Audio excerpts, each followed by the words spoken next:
നമസ്കാരം. Q Malayali UK ന്യൂസിലേക്ക് സ്വാഗതം. യുകെയിലെ ടാക്സ് ഏജന്റുമാർക്ക് HMRCയുടെ പുതിയ ഗൈഡൻസ്. ബ്രിട്ടനിലെ നികുതി വകുപ്പായ HMRC ടാക്സ് ഏജന്റുമാർക്കും ഉപദേഷ്ടാക്കൾക്കുമായി പുറത്തിറക്കിയ ഏജന്റ് അപ്ഡേറ്റ് ഇഷ്യൂ 141 ശ്രദ്ധിക്കണമെന്ന് നിർദ്ദേശിക്കുന്നു.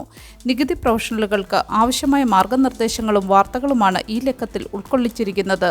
പുതിയ ആവശ്യകതകളോ സമയപരിധികളോ ഈ പതിപ്പിൽ ഉൾക്കൊള്ളുന്നില്ലെങ്കിലും HMRCയുടെ പ്രവർത്തനങ്ങളെക്കുറിച്ചുള്ള പ്രധാനപ്പെട്ട വിവരങ്ങൾ ഇതിൽ അടങ്ങിയിരിക്കുന്നു.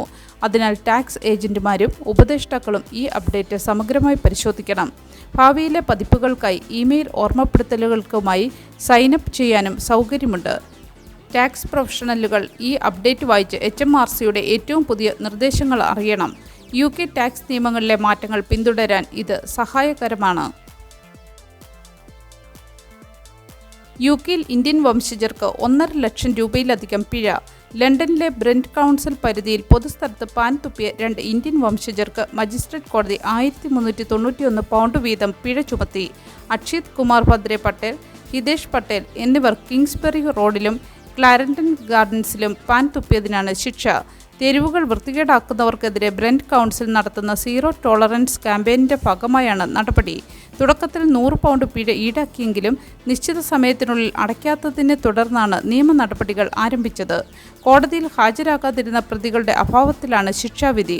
പാൻ കറകൾ നീക്കം ചെയ്യാൻ മാത്രം കൗൺസിലിന് പ്രതിവർഷം 30,000 പൗണ്ടിലധികം ചെലവാകുന്നതായി അധികൃതർ ചൂണ്ടിക്കാട്ടി.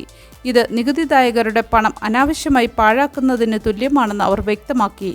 ഇത്തരം പ്രവർത്തികൾ നഗരത്തിന്റെ ഭംഗി നശിപ്പിക്കുകയും ആരോഗ്യ പ്രശ്നങ്ങൾക്ക് കാരണമാവുകയും ചെയ്യുന്നു. ദുബായ് വിമാന സർവീസുകൾ വെട്ടിച്ചുരുക്കുന്നു. യാത്രക്കാർ ആശങ്കയിൽ. പശ്ചിമേഷ്യയിലെ നിലവിലെ കലുഷിതമായ സാഹചര്യങ്ങളെ തുടർന്ന് പ്രമുഖ അന്താരാഷ്ട്ര വിമാന കമ്പനികൾ ദുബായിലേക്കുള്ള സർവീസുകൾ റദ്ദാക്കുന്നു. ഹോങ്കോങ് ആസ്ഥാനമായുള്ള കാഥെ പസഫിക് എയർലൈൻസ് മെയ് മാസം വരെ ദുബായിലേക്കുള്ള എല്ലാ സർവീസുകളും നിർത്തിവെക്കുന്നതായി ഔദ്യോഗികമായി അറിയിച്ചു. ഇറാൻ പ്രതിസന്ധി മേഖലയിലെ സുരക്ഷാ വെല്ലുവിളികളും കണക്കിലെടുത്താണ് 2026 ഏപ്രിൽ 30 വരെയുള്ള വിമാനങ്ങൾ റദ്ദാക്കിയത്. ബ്രിട്ടീഷ് എയർവേസ് ജൂൺ മാസം വരെ സർവീസുകൾ നടത്തേണ്ടെന്ന് തീരുമാനിച്ചതിന് പിന്നാലെയാണിത്. മേഖലയിലെ രാഷ്ട്രീയ അസ്ഥിരത വിമാനയാത്രകൾക്ക് ഭീഷണിയാണെന്ന് വിലയിരുത്തപ്പെടുന്നു. ഡ്രോൺ ആക്രമണങ്ങളുടെ പശ്ചാത്തലത്തിൽ UAEയിലേക്കുള്ള യാത്രകൾ അത്യാവശ്യ ഘട്ടങ്ങളിൽ മാത്രമായി പരിമിതപ്പെടുത്തണമെന്ന് ബ്രിട്ടീഷ് വിദേശകാര്യ മന്ത്രാലയം നിർദ്ദേശിച്ചിട്ടുണ്ട്. ഇത് UKയിൽ നിന്നും യൂറോപ്പിൽ നിന്നുമുള്ള യാത്രക്കാരെയും ദുബായ് വഴി യാത്ര ചെയ്യുന്നവരെയും സാരമായി ബാധിക്കും. ടിക്കറ്റ് നിരക്ക് വർദ്ധിക്കാനും ഇത് കാരണമായേക്കാം. യാത്രക്കാർ അവരുടെ ടിക്കറ്റ് സ്റ്റാറ്റസ് എയർലൈനുകളുമായി ബന്ധപ്പെട്ട് ഉറപ്പുവരുത്തേണ്ടതാണ്. ക്രോയ്ഡോൺ മലയാളി മുരളീധരൻ നായർ അന്തരിച്ചു. ക്രോയ്ഡോണിൽ താമസിച്ചിരുന്ന വർക്കല സ്വദേശിയായ മുരളീധരൻ നായർ അന്തരിച്ചു. ഇന്നലെ രാവിലെ ഉറക്കത്തിൽ ഹൃദയാഘാതത്തെ തുടർന്നാണ് അന്ത്യം സംഭവിച്ചത്. ജോലിക്ക് പോകാനായി വിളിച്ചപ്പോൾ കിടപ്പുമുറിയിൽ മരിച്ച നിലയിലാണ് ഇദ്ദേഹത്തെ കണ്ടെത്തിയത്. 35 വർഷത്തോളമായി UKയിൽ സ്ഥിരതാമസക്കാരനായ മുരളീധരൻ നായർ ഒരു പ്ലാസ്റ്റിക് നിർമ്മാണ കമ്പനിയിൽ ദീർഘകാലമായി സേവനമനുഷ്ഠിച്ചു വരികയായിരുന്നു. അദ്ദേഹത്തിൻ്റെ മൃതദേഹം നിലവിൽ ക്രോയ്ഡോണിലെ ആശുപത്രി മോർച്ചറിയിൽ സൂക്ഷിച്ചിരിക്കുകയാണ്. ഇറാൻ യുദ്ധം. UKയിൽ ഊർജ്ജ പ്രതിസന്ധി നേരിടാൻ പുതിയ നീക്കങ്ങൾ.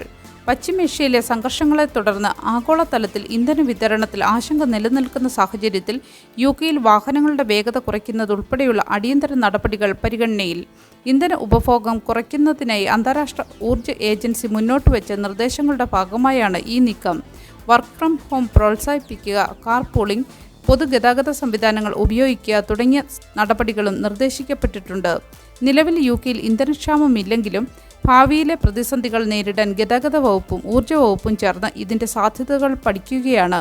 മണിക്കൂറിൽ 10 മൈൽ വേഗത കുറയ്ക്കുന്നത് ഉൾപ്പെടെയുള്ള നടപടികൾ എളുപ്പത്തിൽ നടപ്പിലാക്കാൻ സാധിക്കുമെന്നും ഇത് ഇന്ധന ഉപഭോഗം ഗണ്യമായി കുറയ്ക്കാൻ സഹായിക്കുമെന്നും വിലയിരുത്തപ്പെടുന്നു. ജൂലൈ മുതൽ UKയിൽ ഊർജ്ജ നിരക്ക് വീണ്ടും ഉയരും. ശരാശരി ബില്ലിൽ 332 പൗണ്ട് വർധനവ് പ്രതീക്ഷിക്കാം. വരാനിരിക്കുന്ന ജൂലൈ മാസം മുതൽ UKയിൽ ഗാർഹിക ഊർജ്ജ ബില്ലുകളിൽ വീണ്ടും വർധനവുണ്ടാകുമെന്ന് പുതിയ പ്രവചനം.